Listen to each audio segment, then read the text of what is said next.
again, it's Scott here. I've got a video for you today showing you how to do a very simple modification to the high beam on your W204 headlight. These CREE LED projector spotlights are quite unbelievable. You pick them up for about $25. They have a CREE LED 30 watt, it's about 1500 lumens, 6000 K colour temperature, and it gives you an amazing spotlight. It's a sort of a square pattern, and it goes in place of your high beam globe. So you can see here I'm unscrewing it, but it has a 17mm threaded shaft there that goes through the reflector, and then that screws on at the back to hold it in place.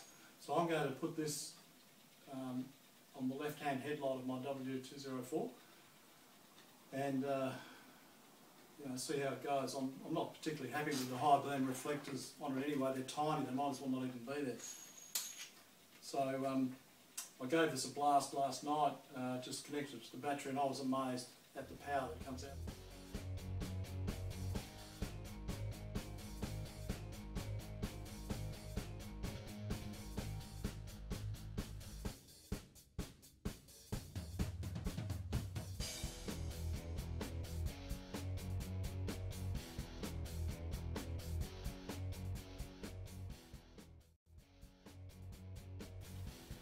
Here's the high beam reflector. You have to remove the headlight obviously, and you also need to remove the headlight cover or headlight lens.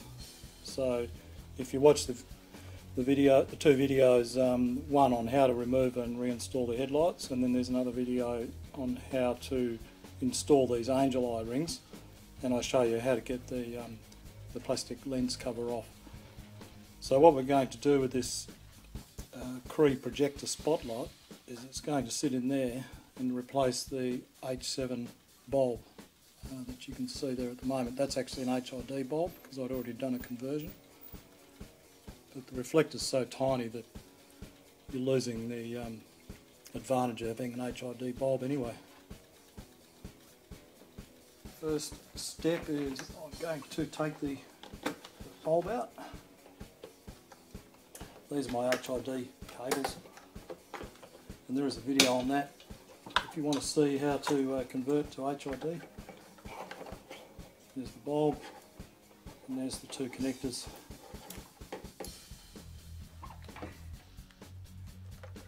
So you can see the hole there. I should be able to hopefully just screw that fitting straight onto the back here if there's enough room. So here's the projector and the cable. So I'm going to prepare this, I don't need to show you, but I'm just going to put some spade connectors on the end, on the two wires there. So I've just installed two spade connectors and I soldered the joints. I like to solder them, just gives you a good electrical connection. So here's the projector. Another thing you need to do is connect it to the battery and shine it against a wall, because it has a square or rectangular beam pattern, and put a mark on the top so that you get a horizontal cut off. So now that I've got the mark there, I'll install it with that at the top, and then I can just wipe it with some methylated spirits or iso alcohol, and that'll come off. So next thing to do is I'm going to take off the locking ring here, and I'm going to prepare the base here. I'm going to put some foam around there, some neoprene rubber, or neoprene, yes, neoprene rubber, stick it on around here because I don't want to damage the reflector. Here's my neoprene foam rubber, so I'll peel the back off here. I've just cut a hole in the middle of it.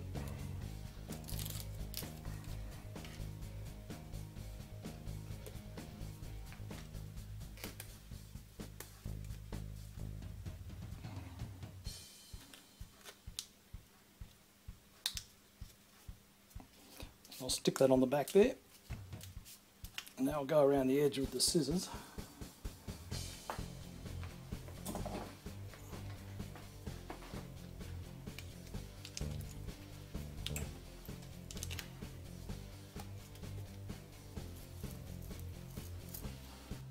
Okay, so here's my CREE projector spotty, and I've dropped the wires, cables through the hole in the reflector there. The foam here that I've stuck on is going to protect the reflector.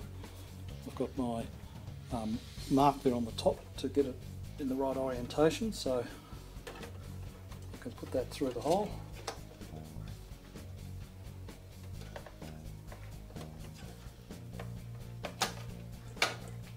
It fits in there beautifully. You'd think it was made for the job. So just get that lined up.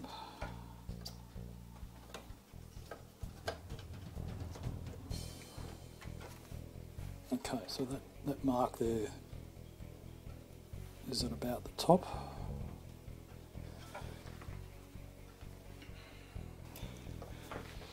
So there's the 17mm threaded tube protruding through the back of the lens there, and as I showed you before, I've put the spade connectors onto the end of the cable, but I also put a 5-watt load resistor across there because these CREE LEDs draw about 12 watts, so I've put another 5 watts on there so that I don't get any error messages. If that's not enough, I can always change it later and put a bigger one on, but hopefully that'll do it.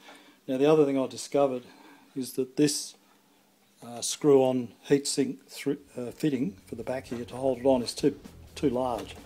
Wouldn't fit in there, so I got busy on the lathe and made myself a new fitting.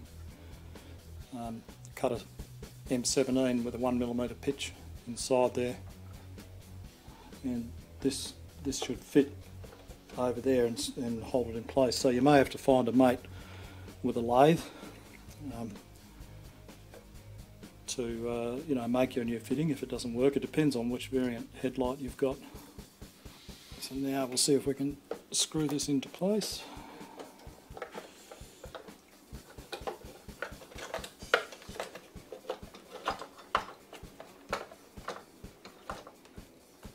So that fitting has, I've screwed that in.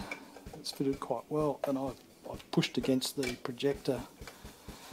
I'm pressing against it to compress the neoprene foam rubber I put on there. Just tighten that up by hand, and it's actually locking against the metal clip there through the little heatsink hole, so it's not going to go anywhere, and it feels nice and firm. So that's what it looks like. I'm quite proud of that. And there's the front. And if I get in the right position, you'll see that it turned yellow. There you go. So there it is, magnifying the CREE LED. To give you an idea what it looks like, and this is about 1200 or 1500 lumens. I'll just connect it up to this battery.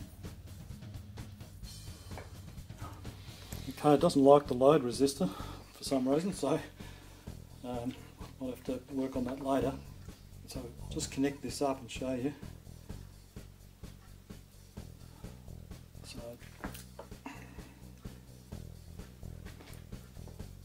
yeah, it's very bright.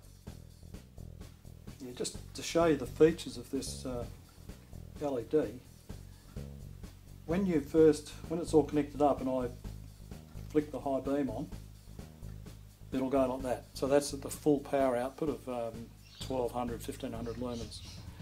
Then if I was to just flick it on and off again within about a second, like that, it then reduces the output to about half, so it's like a low beam. And then if I flick it off and on again in about a second, it strobes, like that. Now, I don't know, that may be of some use in an emergency or something like that. But in normal driving, you'll just be flicking it on and off. Put it on high beam, take it off high beam. When another car comes towards you, put it back onto high beam. But if you do it quickly, it's half the output, quickly again, and you get a strobe. So that's not a bad feature. I just realised what I did wrong with the load resistor. You've got to have a load resistor that is of a higher load than the lamp itself. So that's 12 watts, and I put a 5-watt load resistor on, which is stupid because electricity is like water. It takes the path of least resistance. So it meant that it was all going through the 5-watt resistor than going through here. So now I've put a 20-watt load resistor on, and it'll take the path of least resistance, which means the current will go through there. So if I put that on, it should work, which it does. So stupid me. Okay, so let's connect this up. Now here's the standard H7 connector. The side with the 2 wires coming out is the negative, so I'll put the black one in there,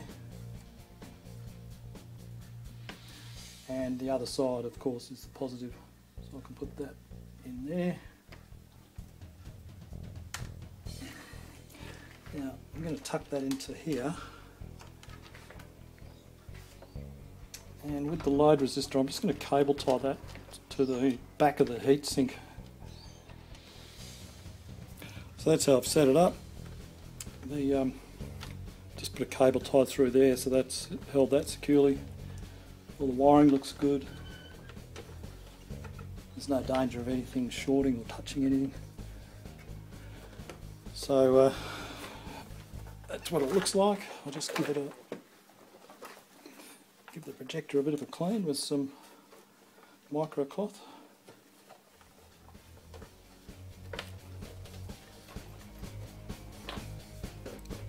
And now we can put it back together.